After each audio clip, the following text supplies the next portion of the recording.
Bonsoir à toutes et à tous et bienvenue à cette édition, le sommaire. Des secrétaires généraux et leurs organisations syndicales perdent leur qualité de membres et leurs affiliations à la Confédération générale des travailleurs du Bénin. La décision a été prise lors de la séance extraordinaire du secrétaire exécutif national de la Confédération le 30 octobre dernier. Au Mali, au moins d'une dizaine de morts, dont des enfants, dans des frappes de drones de l'armée à Kidal. Les Jeux universitaires Grand Popo 2023 se poursuivent. L'équipe d'ESAE Cotonou, première de la poule A, et ESAE Parakou, deuxième du groupe B, s'affrontent en demi-finale cette semaine. Plus de précisions dans cette édition. L'École supérieure d'administration, d'économie, de journalisme et des métiers de l'audiovisuel ESAE offre de nouveaux challenges pour l'année universitaire 2023-2024. Étudiantes et étudiants, parents d'élèves nouveaux bacheliers, ESAE, c'est la garantie d'une formation de qualité à des conditions très avantageuses. À Gbedjromede, à Papa, à Boumekalavier Parakou, inscrivez-vous en administration générale, administration du travail et de la sécurité sociale, trésor et finances publiques, impôts, diplomatie et relations internationales, journalisme et métiers de l'audiovisuel, gestion des marchés publics, planification et développement local, sciences économiques, sciences juridiques et toutes les filières des sciences de gestion. ESAE vous offre des bourses, demi-bourses et de réductions pour les premières inscriptions dans toutes ces filières. Waouh! En licence 1, 2 et 3 et en master, bénéficiez jusqu'à 50% de réduction sur tous nos sites. N'est-ce pas génial? Infoline. ESAE Gbedjromede, 3e rue à droite en quittant le carrefour Le Jador pour la BIBE Jéricho ou au plus 229 90 93 65 21 98 98 14 00 à Kpakpa au plus 229 52 88 33 33 à Boumekalavi au plus 229 52 88 44 44 Parakou au plus 229 52 46 12 12. ESAE, l'excellence à un nom.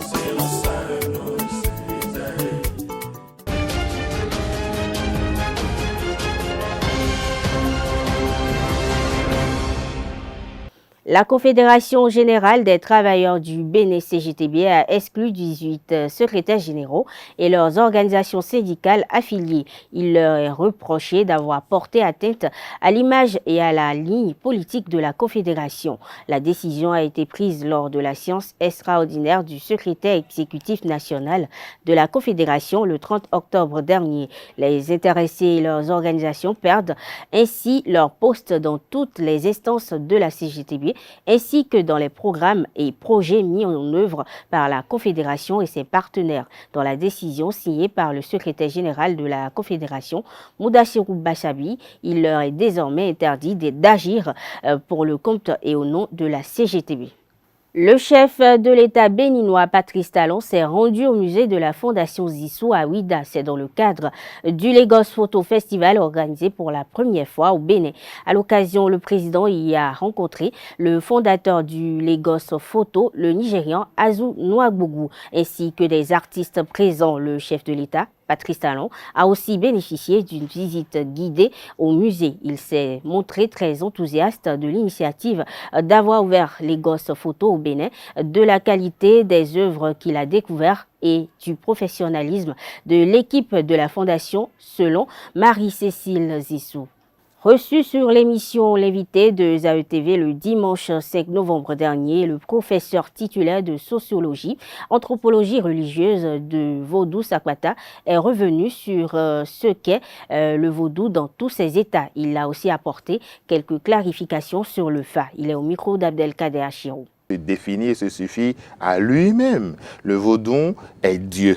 On ne dit pas, on ne définit pas Dieu. Le vaudou, c'est un mystère.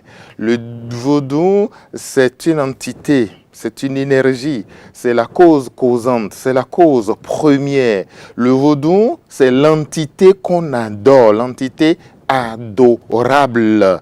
À son tour, le vaudou a généré une religion. Le vaudou a généré une culture. Le vaudou a généré des arts. Le vaudou a généré une pensée, un système de vie, un système philosophique, la thérapie. Le vaudou a généré tout un ensemble de cultures, quand bien même elle est une émanation d'une culture. Donc, on ne définira pas le vaudou, il se manifeste comme entité, il se manifeste comme divin.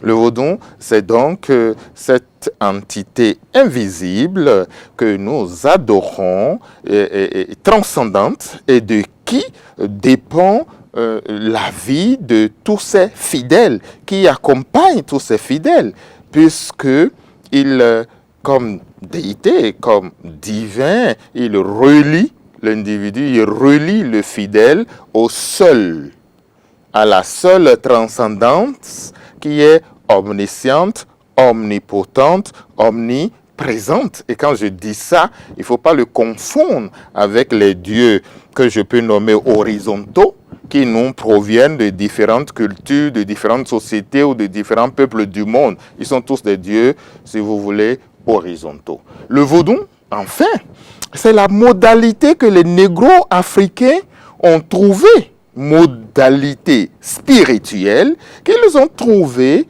pour répondre aux questions existentielles qui sont les leurs et qui sont celles de toutes les sociétés du monde, à savoir, qui sommes-nous, d'où venons-nous, où allons-nous, que nous est-il permis d'espérer?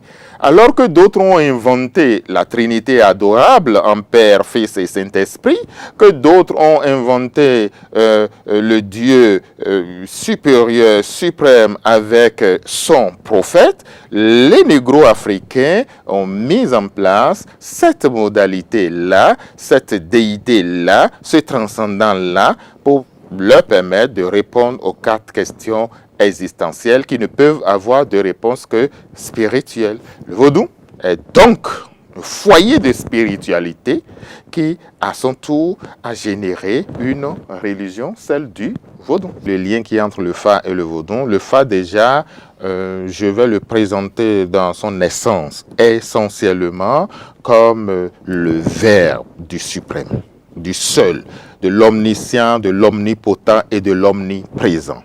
Et ce verbe transmet beaucoup de messages. La transmission de ces messages est assurée par le Bokono.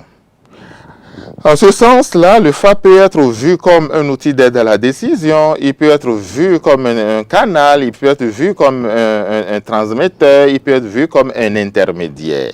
Lorsque l'être suprême s'exprime, la saisie de ce message, la saisie et la compréhension de ce verbe peut passer par, peut atterrir dans une déité précise, comme le Hebioso par exemple. Si c'est cette déité qui gouverne les mystères et les énergies ou du feu qui est en avance, qui doit recevoir et accompagner la mise en œuvre de ce message-là que porte le Fa et qu'interprète le Bokono, c'est le vaudou Hebioso qui apparaît. C'est la même chose avec le Sakwata, c'est la même chose avec le Dan, c'est la même réalité avec le Tohosu, etc., etc. Donc, la relation première qu'il y a entre le Fa et le vaudou, l'expression du vaudou se manifeste, le message que reçoit le vaudou, qu'imprime le vaudou, c'est un message divin qui passe par le Fa et qui m'est destiné à moi. Il peut passer par tel vaudou, tel autre vaudou, tel autre vaudou. Ailleurs, le verbe, il s'incarne en un homme. Il s'est incarné en une personne, fût-elle en une chair humaine, fût-elle Dieu, cette chair-là. Mais elle n'est pas moins une personne humaine. Et nous savons tous les limites humaines. Nous savons tous les possibilités de Est-ce à dire que transgression, de trahison. Vous recommandez à nos amis téléspectateurs, s'ils ont envie de recevoir un message du divin, il faut consulter le Fa? Ah ben oui, absolument. Ce n'est pas une question de croyance, ce n'est pas une question d'adoration. C'est la modalité que nous, en tout cas, dans le monde négro-africain, sous cette forme-là, que nous avons mise au point pour recevoir, transmettre, décoder, comprendre des messages en vue de vivre et de vivre bien.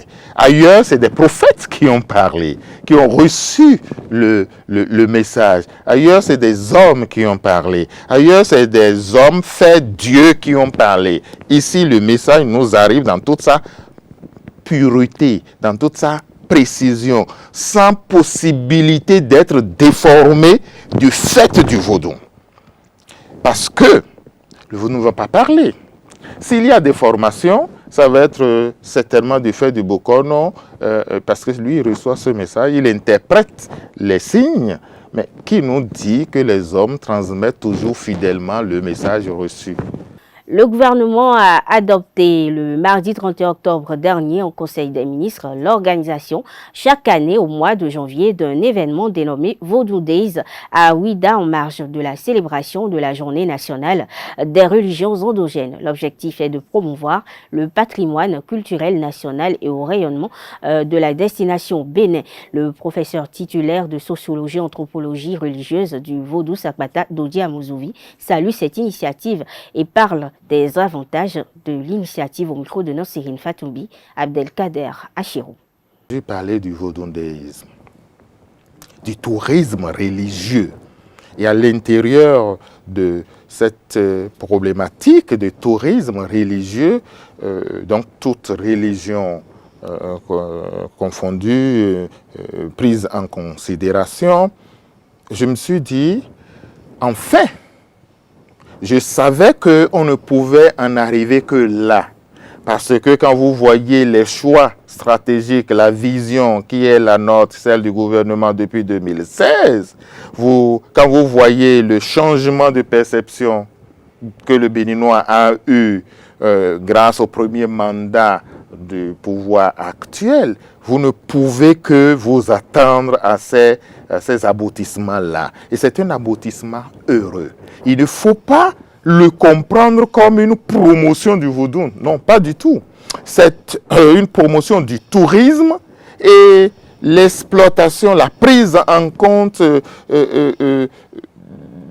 le fait de s'appuyer sur la dimension séculière, profane du vaudou pour développer le tourisme. Et pas que le vaudou. On a déjà nos pèlerinages du 25 décembre, on a notre pèlerinage du 3e dimanche du mois d'août à Dassa et l'autre à Sémé, etc., etc. Si le gouvernement est présent sur ces choses, nous avons la fête du vaudou qui est le 10 janvier.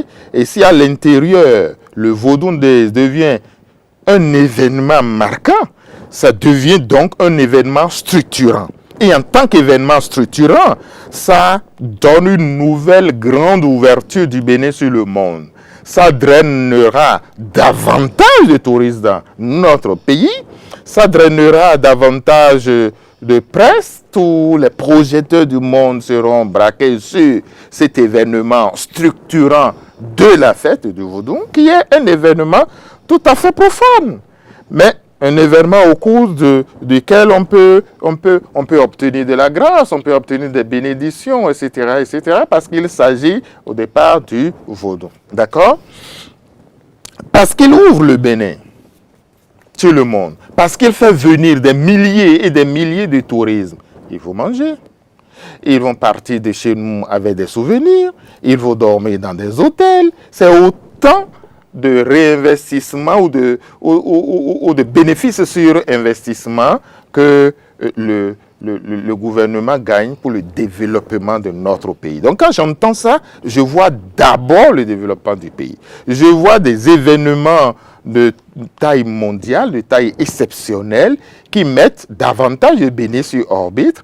Je vois la révélation du Bénin à lui-même et au monde. Parce qu'il y a tellement de Béninois qui sont de bonne foi et qui pensent que quand on dit vaudou, on dit sorcellerie. Et ils sont de bonne foi. Or, des événements comme le Vaudou Days, avec tout ce que ça a de majestueux, de valeur, d'importance, de beau, d'esthétique et de prenant, offrira aux Béninois qui ne savent pas des occasions de savoir. Déjà ça. Ensuite, les Béninois qui savaient, ils donnent l'occasion, ils donnent la possibilité de renforcer cette connaissance-là. Et au monde entier, C'est l'une des meilleures réponses qu'on peut apporter à tout le discours para-anthropologique, à tout le discours mauvais, à tout le discours fou sur une réalité comme l'entité vaudou. Vaudou Days, jour du vaudou. C'est vrai. Maintenant, lorsque tout de suite le gouvernement a annoncé cela, on a vu un peu les commentaires un peu au sein de l'opinion. Certains estiment que le concept, notre baptême, Vaudou Days, on aurait pu dire Vaudouzan, ou peut-être un nom lié à nos langues locales. Qu'est-ce que vous avez à répondre à ça? Non, je vous remercie pour cette question. J'ai lu, comme vous, un certain nombre de commentaires de gens suffisamment sérieux. Ne sont-ils pas pertinents, ces commentaires-là? Ces commentaires ont leur pertinence, mais ils ne sont pas dans la logique. En tout cas, tel que moi, je vois la logique, ils ne sont pas dans la logique. Lorsqu'on dit Vaudou Zangbe, par exemple, quelqu'un a proposé cela. Vaudou Zangbe, c'est dimanche. Première des choses. Lorsqu'on demande de rendre ça dans une langue locale, moi, je veux bien, mais laquelle? Il ne faut pas oublier que le concept vaudou n'est pas que fond. Vous avez le vaudou partout dans le monde. Vous l'avez au Brésil, vous l'avez au Cuba, vous l'avez en Haïti, vous l'avez en France. Le vaudou s'est déjà exporté et le vaudouisme, la religion du vaudou, est déjà devenue une religion universelle que vous voyez partout. Grâce aux différentes diffusions que nous avons eues, diffusion, première génération de diffusion, deuxième génération de diffusion, etc., etc. Et donc, le vaudou est partout. Parfois même, quand vous rentrez dans certains espaces du vaudou à l'extérieur, vous voyez que sur certains plans, ils sont en avance sur le Bénin. En tout cas, sur la pratique du vaudou au Bénin, sur la systématisation et la labellisation d'un ensemble de pratiques du vaudou au Bénin, ils sont en avance sur nous. Donc, lorsqu'on va dire vaudou, qui est déjà un concept universel, et qu'on va l'affubler d'un concept fond, par exemple, on parlera à qui? On parlera à une petite minorité du Bénin qui parle fond. Et toute la grande partie du monde, de la planète.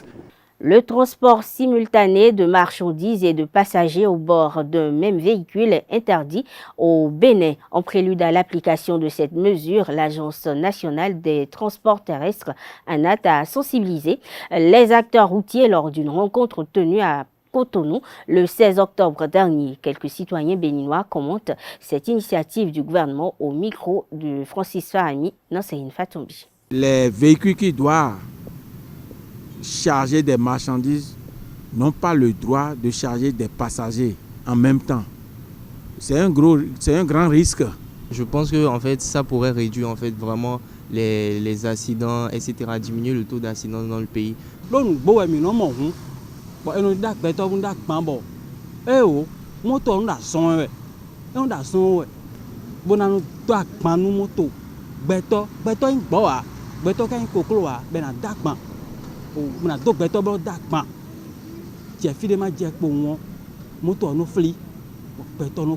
Que cela soit contrôlé correctement par les agents de la police et que la loi y est appliquée.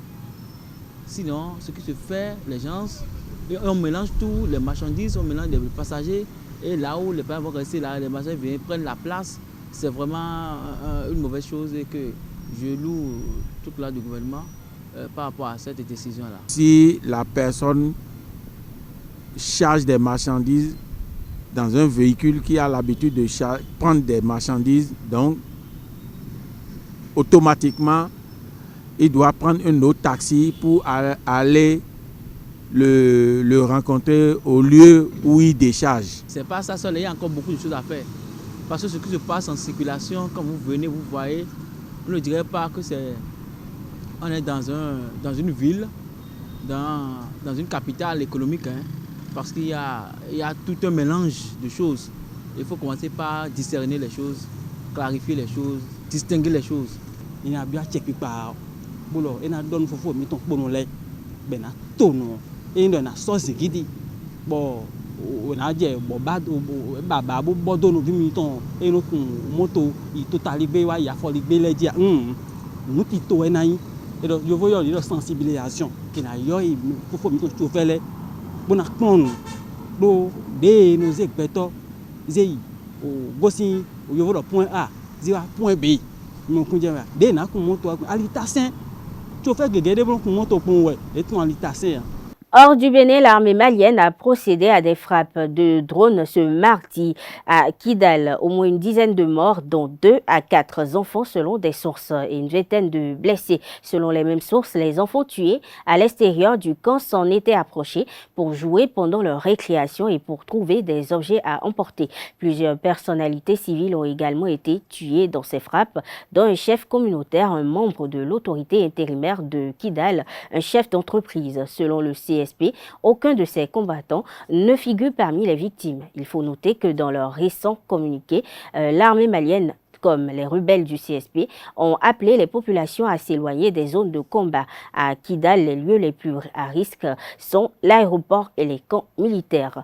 En Ukraine, un débat agite la classe politique depuis plusieurs mois. Il s'agit de l'organisation des scrutins législatifs et qui aurait dû avoir lieu en octobre dernier et présidentiel prévu pour mars 2024. Le président Volodymyr Zelensky a finalement tranché sur ce débat hier dans son allocution quotidienne. Nous devons décider que l'heure est à la défense, à la bataille dont dépendent le sort de l'État et du peuple et non à la farce et non à une farce que la Russie attend de l'Ukraine. Je pense que ce n'est pas le moment pour les élections, a déclaré le président Zelensky, et il a ajouté que ces élections seraient non seulement impossibles à organiser, mais risqueraient en outre d'ajouter de la division au sein de la société ukrainienne. Et cela au moment où des doutes grandissent sur la conduite de la guerre, avec l'échec de la contre-offensive et la crainte de voir s'essouffler le soutien de ses partenaires occidentaux.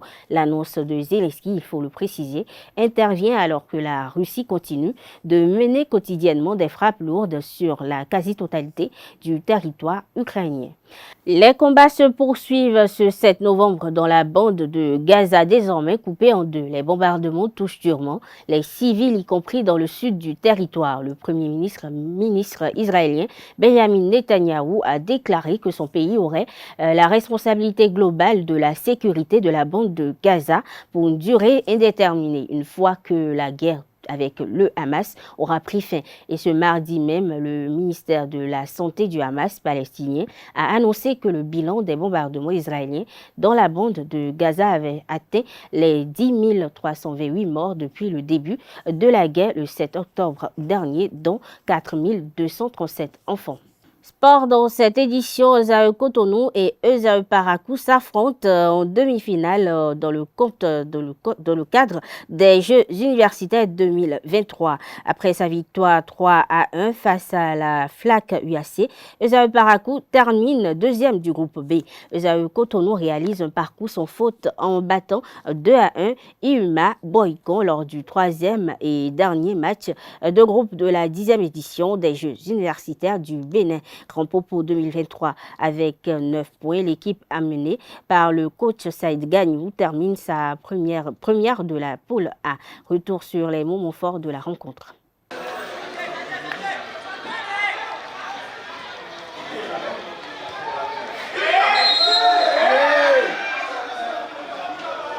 Passe en retrait.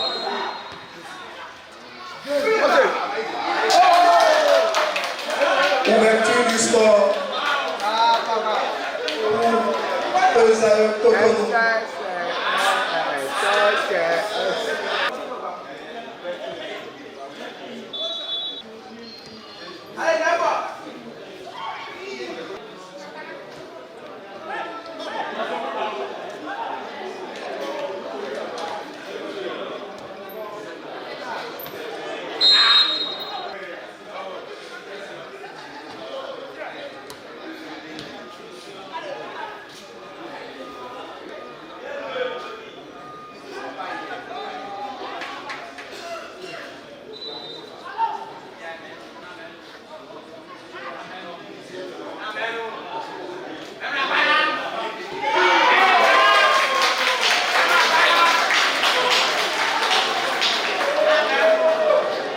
Quelques étudiants et membres de l'administration de ESAE se prononcent sur la performance de leurs représentants. Suivons-les au micro de Quentin Amoussou, Anaël Dou.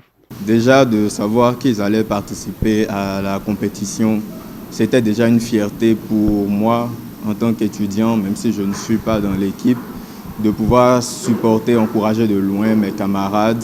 Et j'ai suivi leur parcours depuis dimanche, de savoir qu'ils gagnent leur match successivement comme cela, c'est une fierté pour moi et je suis pressé qu'ils arrivent à remporter le trophée et reviennent à Cotonou pour qu'on puisse le célébrer ensemble. Je dis félicitations parce que je suis en train de suivre de près aussi le match. Je trouve que c'est déjà bien, c'est déjà pas mal parce que trois matchs et il n'y a pas encore eu de défaite, c'est déjà bien. Je ne peux que souhaiter le meilleur pour l'équipe. ESAE FC d'abord, au niveau des phases zonales, ils ont très bien excellé, c'est vrai. Ce n'était pas trop ça, mais on a quand même vu que le niveau y était et qu'ils pouvaient faire mieux. Et c'est ce qu'ils démontrent d'ailleurs aujourd'hui à la phase nationale et à la phase nationale d'ailleurs. Ils ne se sont pas amusés en griffes et ils ont fait ce qu'il fallait. Je suis vraiment ému, content pour nos joueurs, surtout ceux de ESAE Bedjoromende, c'est-à-dire Cotonou, qui ont mené 3 matchs et ils ont eu 3 victoires aussi. Mes impressions sont très bonnes parce que ESAE Cotonou, on ne l'attendait pas à un tel niveau.